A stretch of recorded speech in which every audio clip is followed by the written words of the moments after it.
Viewers എല്ലാവർക്കും ദിജോസ് വേൾഡിന്റെ പുതിയൊരു വീഡിയോയിലേക്ക് സ്വാഗതം. ഒരു സ്ത്രീ പ്രഗ്നന്റ് ആകുമ്പോൾ അവൾക്ക് ഒരുപാട് ശരീരത്തിൽ മാറ്റങ്ങൾ സംഭവിക്കാറുണ്ട്. ചിലർക്ക് ആ മാറ്റങ്ങളും ലക്ഷണങ്ങളും ഒക്കെ അതിൻ്റെതായിട്ടുള്ള പീക്കിലായിരിക്കും. മറ്റു ചിലർക്ക് നേരിയ തോതിൽ മാത്രമേ ലക്ഷണങ്ങൾ ഉണ്ടാവുകയുള്ളൂ. എന്നാൽ മറ്റു ചിലർക്ക് അൺയൂഷ്വൽ ആയിട്ടുള്ള പ്രഗ്നൻസി ലക്ഷണങ്ങളും ഉണ്ടാകും. ഈ അൺയൂഷ്വൽ ആയിട്ടുള്ള പ്രഗ്നൻസി ലക്ഷണങ്ങൾ ഏതൊക്കെയാണെന്ന് അറിയാൻ വേണ്ടിയിട്ട് പ്രഗ്നൻസി ട്രൈ ചെയ്യുന്നവർ ഭയങ്കര കാര്യമായിട്ട് കാത്തിരിക്കാറുണ്ട്. കാരണം അൺയൂഷ്വൽ ആയിട്ടുള്ള പ്രഗ്നൻസി സിംറ്റംസ് എന്ന് പറയുന്നത് നമ്മൾ കേൾവിയില്ലാത്ത അല്ലെങ്കിൽ ഇതൊരു പ്രഗ്നൻസി ലക്ഷണമാണോ എന്ന് ചിന്തിക്കുന്ന തരത്തിലുള്ള ലക്ഷണങ്ങളാണ് ഈ അൺയൂഷ്വൽ അല്ലെങ്കിൽ കുറച്ച് വിയേർഡ് ആയിട്ടുള്ള പ്രഗ്നൻസി ലക്ഷണങ്ങളുടെ കാറ്റഗറിയിൽ ഉൾപ്പെടുന്നത്. നമ്മൾ ഇതൊക്കെ കേട്ട് കഴിയുമ്പോഴേക്കും ഇതെല്ലാം പ്രഗ്നൻസി ലക്ഷണം തന്നെയാണോ അല്ലെങ്കിൽ എനിക്ക് ഉണ്ടായത് പ്രഗ്നൻസി ലക്ഷണം തന്നെയല്ലേ എന്ന് നമ്മൾ ചിന്തിച്ചു പോകും. അങ്ങനെയുള്ളവയാണ് കുറച്ച് ആയിട്ടുള്ള പ്രഗ്നൻസി ലക്ഷണങ്ങൾ. അങ്ങനെയുള്ള പ്രഗ്നൻസി ലക്ഷണത്തിൽ ഞാൻ ഇന്നിവിടെ സംസാരിക്കാൻ പോകുന്നത് നമുക്ക് വജൈനയിൽ വരുന്ന ഒരു മാറ്റത്തെ പറ്റിയിട്ടാണ്. വജൈനയിൽ ഉണ്ടാകുന്ന ഒരുപാട് ലക്ഷണങ്ങളെ പറ്റിയിട്ട് വീഡിയോസ് നമ്മുടെ ചാനലിൽ ഞാൻ ചെയ്തിട്ടുണ്ട്. ഇവിടെ ഞാൻ സംസാരിക്കാനായിട്ട് പോകുന്നത് വജൈനയിൽ നിന്ന് വരുന്ന ഓർഡറിനെ പറ്റിയിട്ടാണ്. വജൈനയിൽ നിന്ന് വരുന്ന ബാഡ് ആയിട്ടുള്ള ഒരു സ്മെല്ല്.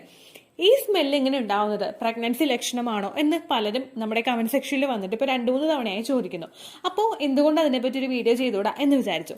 ഈ വജൈനയിൽ നമുക്കുണ്ടാകുന്ന സ്മെല്ലിൽ ഉണ്ടാകുന്ന അല്ലെങ്കിൽ വജൈന ഡിസ്ചാർജിൽ ഉണ്ടാകുന്ന വ്യത്യാസം അല്ലെങ്കിൽ ഒരു സ്മെല്ല് വരുന്നത് പ്രഗ്നൻസിയുടെ ഒരു ലക്ഷണം കൂടി ആവാം.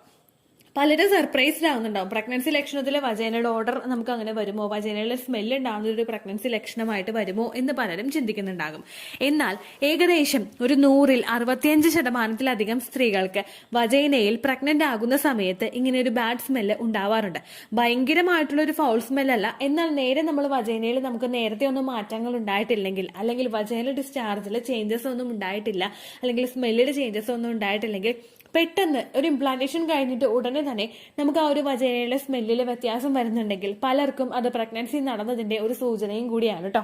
ഏകദേശം ഒരു 80% അല്ലെങ്കിൽ ഒരു 65% സ്ത്രീകളിൽ ഇത്തരത്തിലുള്ള ഒരു വ്യത്യാസം കണ്ടുവരുന്നതായിട്ട് പഠനങ്ങൾ സൂചിപ്പിക്കുന്നുണ്ട്. അപ്പോൾ എന്തെല്ലാം കാര്യങ്ങൾ കൊണ്ടാണ് ഇങ്ങനെ വജൈനയിൽ ബാഡ് സ്മെല്ല് വരുന്നത്? നമുക്ക് സഹിക്കാൻ പറ്റുന്ന ഒരു സ്മെല്ലായിരിക്കും അവിടെ ഉണ്ടാകുന്നത്. ഭയങ്കര ബാഡ് ആയിട്ടുള്ള ഒരു സ്മെല്ലൊന്നും അല്ല, നമുക്ക് സഹിക്കാൻ പറ്റുന്ന ഒരു സ്മെല്ല് ഉണ്ടല്ലോ എന്ന് നമ്മൾ തിരിച്ചറിയുന്ന തരത്തിലുള്ള ഒരു ഡിസ്ചാർജ് ആയിരിക്കും നമുക്ക് ഉണ്ടാകുന്നത്. അപ്പൊ ഇങ്ങനെ ഡിസ്ചാർജ് ഉണ്ടാവാനായിട്ടുള്ള വിവിധങ്ങളായിട്ടുള്ള കാരണങ്ങളുണ്ട്. അതെന്തൊക്കെയാണെന്ന് നമുക്ക് നോക്കിയാലോ.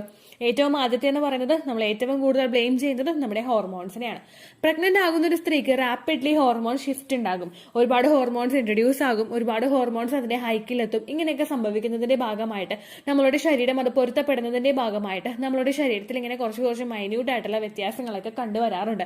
ഇങ്ങനെ നമുക്ക് വജൈനയിൽ വരുന്ന ഒരു ഡിസ്ചാർജിലും ഒരു സ്മെല്ലിലും വ്യത്യാസം വരുന്നുണ്ട്.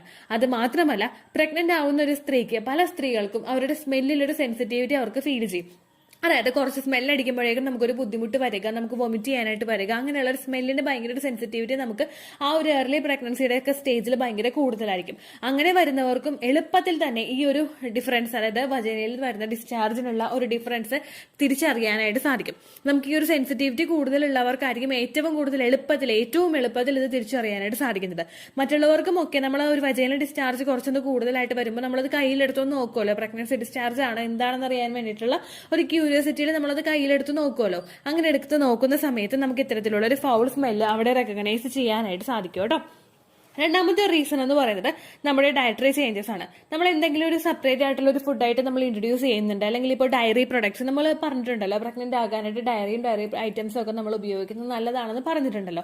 അങ്ങനെ ഡയറി പ്രൊഡക്ട്സ്, അതായത് നമുക്ക് പാല്, അതുപോലെ പാൽ ഉൽപ്പന്നങ്ങളൊക്കെ നമ്മൾ കൂടുതലായിട്ട് കഴിക്കുന്നത്, അല്ലെങ്കിൽ നമ്മൾ ഒണിയൻ, ഗാർലിക്, ബ്രൊക്കോളി ഇങ്ങനെയുള്ള കാര്യങ്ങളൊക്കെ നമ്മൾ എടുക്കുന്നതൊക്കെ നമ്മുടെ വജൈനൽ ഡിസ്ചാർജിലും അതുപോലെ വജൈനയുടെ ആ ഒരു മൊത്തത്തിൽ വജൈനയിലും ഒരു ഫൗൾ സ്മെല്ല് വരുന്നതിന് കാരണമാവുന്നുണ്ട്. മൂന്നാമത്തെ റീസൺ എന്ന് പറയുന്നത് ഡീഹൈഡ്രേഷൻ ആണ്.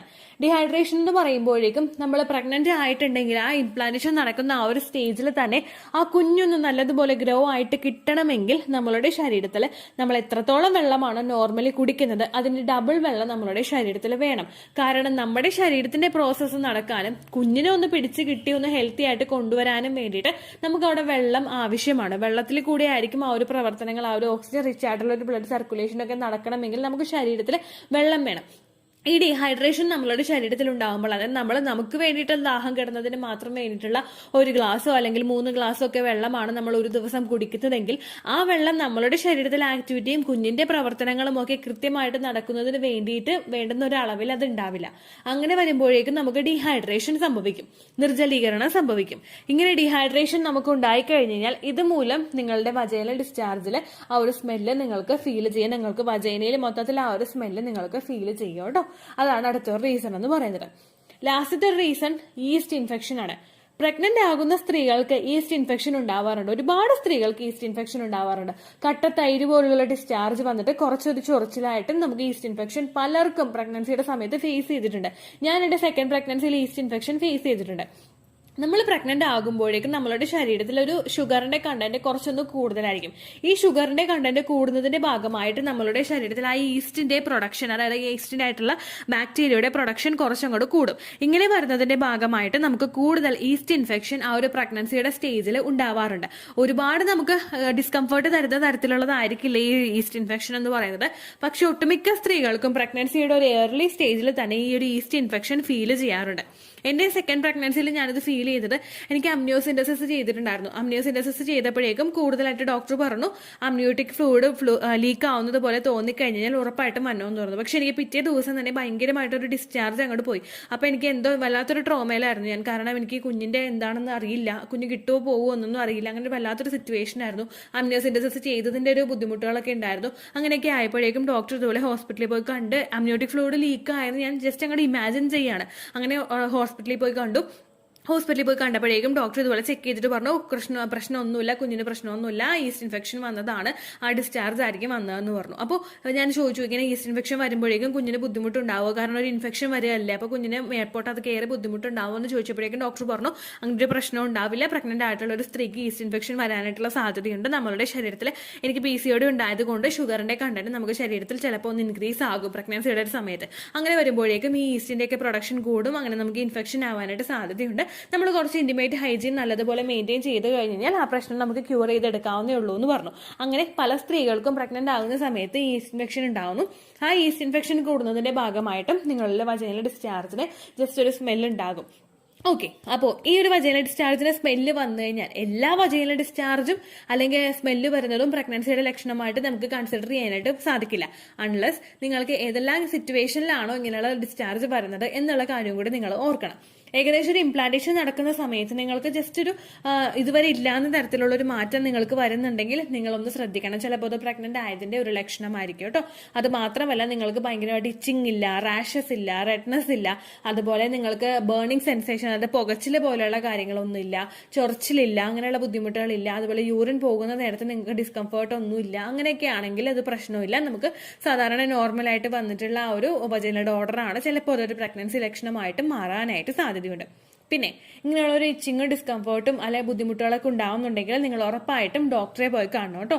ഇനി വജൈനയിൽ നിങ്ങൾക്ക് സ്മെല്ല് അതുപോലെയുള്ള ബുദ്ധിമുട്ടുകളൊക്കെ വരുന്നുണ്ടെങ്കിൽ നിങ്ങൾ അതൊന്ന് ക്യൂർ ചെയ്യാൻ വേണ്ടിയിട്ട് ആൻഡ്രാംസെൽ നമ്മുടെ ആ ഒരു ഹൈജീൻ, ഇന്റിമേറ്റ് ഹൈജീൻ നല്ലതുപോലെ ഒന്ന് മെയിൻറ്റെയിൻ ചെയ്യാം കേട്ടോ. അതുപോലെ തന്നെ ഫിസിക്കൽ കോൺടാക്ട് നിങ്ങൾ ആ ഒരു സമയത്ത് ചെയ്യുന്നുണ്ടെങ്കിൽ 2 പാർട്ട്നേഴ്സുമാരും ഇന്റിമേറ്റ് ഹൈജീൻ നല്ലതുപോലെ മെയിൻറ്റെയിൻ ചെയ്യുക. അതുപോലെ നിങ്ങൾ ആ ഒരു ഭാഗങ്ങളെല്ലാം കൃത്യമായിട്ട് ക്ലീൻ ചെയ്തുകൊണ്ടിരിക്കുക. ഒരുപാട് സോപ്പ് ഉപയോഗിച്ച് പതത്തി ക്ലീൻ ചെയ്യാതെ മൈൽഡായിട്ട് നിങ്ങൾ വാഷ് ചെയ്യുക. അതുപോലെ അണ്ടർവെയർസ് ഇടയ്ക്കിടയ്ക്ക് നിങ്ങൾ മാറ്റുക, ഫ്രീക്വന്റ്ലി നിങ്ങൾ മാറ്റിക്കൊണ്ടിരിക്കുക. ഒരു 5-6 മണിക്കൂർ കൂടുമ്പോഴേക്കും നിങ്ങളത് ചേഞ്ച് ചെയ്തുകൊണ്ടിരിക്കുക. ടൈറ്റ് ആയിട്ടുള്ള ഡ്രസ്സസ്, അതായത് ടൈറ്റ് ആയിട്ടുള്ള പാൻറ്റീസ് ഒന്നും യൂസ് ചെയ്യാതിരിക്കുക. അങ്ങനെയൊക്കെ വരുമ്പോഴേക്കും നിങ്ങൾക്ക് ആ ഒരു വജൈനൽ സ്മെല്ല് ഒന്ന് കുറയ്ക്കാനായിട്ട് സാധിക്കും കേട്ടോ. അപ്പോൾ പലരിലും പ്രഗ്നൻസി ലക്ഷണമായിട്ട് ഇങ്ങനെ കാണാറുണ്ട്. നിങ്ങളിലും കാണുന്നുണ്ടെങ്കിൽ നിങ്ങൾ കൂടുതൽ ക്യൂരിയസ് ആയിട്ടോടെ തന്നെ പ്രഗ്നൻസി ടെസ്റ്റ് ചെയ്യാതെ ഡേറ്റ് മിസ്സായി 5 ദിവസത്തിന് ശേഷം നിങ്ങൾ പ്രഗ്നൻസി ടെസ്റ്റ് ചെയ്ത് നോക്കാം കേട്ടോ. ഉറപ്പായിട്ടും എല്ലാവർക്കും പോസിറ്റീവ് റിസൾട്ട് കിട്ടട്ടെ എന്ന് പ്രാർത്ഥിച്ചുകൊണ്ട് നമുക്ക് അടുത്തൊരു വീഡിയോ ആയിട്ട് വീണ്ടും കാണാം. ഇത്രയേ ഉള്ളൂ വീഡിയോ. യൂസ്ഫുൾ ആയി കാണുമെന്ന് വിശ്വസിക്കുന്നു. യൂസ്ഫുൾ ആവുന്നുണ്ടെങ്കിൽ ലൈക്ക് ചെയ്യുക, ഫ്രണ്ട്സിനൊക്കെ ഷെയർ ചെയ്ത് കൊടുക്കുക കേട്ടോ. എന്തെങ്കിലും സംശയം ഉണ്ടെങ്കിൽ നിങ്ങൾ കമന്റ്സിൽ ചോദിക്കുക. പണ്ടത്തെ വീഡിയോയ്ക്ക് കമന്റ്സ് ഇടുന്നവർക്ക് റിപ്ലൈ ലഭിക്കുന്നില്ലെങ്കിൽ ലേറ്റസ്റ്റ് ആയിട്ട് ഞാൻ ഏത് വീഡിയോ ആണ് അപ്ലോഡ് ചെയ്യുന്നത് അതിന് താഴെ കമന്റ് ഒന്ന് കോപ്പി പേസ്റ്റ് ചെയ്യാനായിട്ട് ശ്രദ്ധിക്കുക കേട്ടോ. അതുപോലെ ഓവുലേഷൻ ഡേറ്റ് കാൽക്കുലേറ്റ് ചെയ്ത് തരാനായിട്ട് റിക്വസ്റ്റ് ചെയ്യുന്ന ആളുകൾ എത്രയാണോ സൈക്കിൾ ലെങ്ത് അത് മെൻഷൻ ചെയ്യാനായിട്ട് ശ്രദ്ധിക്കുക. സൈക്കിൾ ലെങ്ത് എന്നതുകൊണ്ട് ഉദ്ദേശിച്ചത് ഓരോ മാസവും എത്ര ദിവസം കൂടുമ്പോഴാണോ ബ്ലീഡിങ് വരുന്നത് അതാണ് സൈക്കിൾ ലെങ്ത്. കഴിഞ്ഞ മാസം ഒരു 8-ാം തീയതിയാണ് ബ്ലീഡിങ് ആയതെങ്കിൽ ഈ മാസം 6-ാം തീയതിയാണ് ബ്ലീഡിങ് ആയതെങ്കിൽ കഴിഞ്ഞ മാസം 8-ാം തീയതി മുതൽ ഈ മാസം 6-ാം തീയതി വരെ എത്ര ദിവസമുണ്ടോ അത് കാലണ്ടറിൽ എണ്ണി തിട്ടപ്പെടുന്നതാണ് നിങ്ങളുടെ സൈക്കിൾ ലെങ്ത്.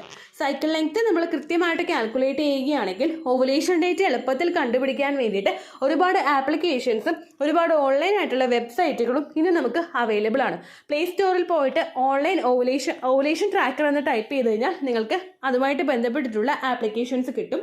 അത് പറ്റുന്നില്ല എങ്കിൽ ഗൂഗിളിൽ പോയിട്ട് ഓൺലൈൻ ഓവുലേഷൻ കാൽക്കുലേറ്റർ എന്ന് ടൈപ്പ് ചെയ്ത് കഴിഞ്ഞാൽ അതുമായിട്ട് ബന്ധപ്പെട്ടിട്ടുള്ള വെബ്സൈറ്റുകൾ നിങ്ങൾക്ക് കിട്ടും. അതിൽ നിങ്ങളുടെ ലാസ്റ്റ് മന്തിലെ മെൻസ്ട്രേഷൻ്റെ ഡേറ്റും ഒപ്പം ഞാൻ ഈ പറഞ്ഞ രീതിക്ക് നിങ്ങൾ കാൽക്കുലേറ്റ് ചെയ്യുന്ന സൈക്കിൾ ലെങ്ത്തും എൻ്റർ ചെയ്ത് കൊടുക്കുകയാണെങ്കിൽ നിങ്ങൾക്ക് കൃത്യമായിട്ട് ഓവുലേഷൻ ഡേറ്റ് കണ്ടുപിടിക്കാനായിട്ട് സാധിക്കും. ഫെർട്ടൈൽ ടൈം പീരീഡും നിങ്ങൾക്ക് കിട്ടും. അതായത് എത്ര ദിവസം മുതൽ കോൺടാക്ട് ചെയ്ത് തുടങ്ങിക്കഴിഞ്ഞാൽ നിങ്ങൾ പ്രഗ്നൻ്റ് ആകും എന്നുള്ളൊരു ഡേറ്റും നിങ്ങൾക്ക് പ്രോപ്പറായിട്ട് കിട്ടും കേട്ടോ. ഇത് കാൽക്കുലേറ്റ് ചെയ്യുന്ന സമയത്ത് സൈക്കിൾ ലെങ്ത് കാൽക്കുലേറ്റ് ചെയ്യുന്ന സമയത്ത് നിങ്ങളുടെ ആ ഒരു കലണ്ടറിൽ നോക്കി തന്നെ നിങ്ങൾ കാൽക്കുലേറ്റ് ചെയ്യുക. പല മാസങ്ങളിലും 30-31 ദിവസമുണ്ട്, അതുകൊണ്ടാണ് അങ്ങനെ പറഞ്ഞത്. ഒപ്പം നിങ്ങൾക്ക് ബ്ലീഡിങ് തുടങ്ങിയ ദിവസത്തിന് വേണം നിങ്ങൾ ഡേ 1 ആയിട്ട് എടുക്കാൻ വേണ്ടിയിട്ട്. സ്പോട്ടിങ് തുടങ്ങിയ ദിവസത്തിനെ, അതായത് ചെറുതായിട്ട് ഡിസ്ചാർജ് പോയി തുടങ്ങിയ ദിവസത്തിനെ നിങ്ങൾ കൺസിഡർ ചെയ്യേണ്ട ആവശ്യം ഇല്ല കേട്ടോ. അപ്പോൾ ഇത്രയേ ഉള്ളൂ വീഡിയോ. അടുത്തൊരു വീഡിയോ ആയിട്ട് നമുക്ക് വീണ്ടും കാണാം. ബൈ.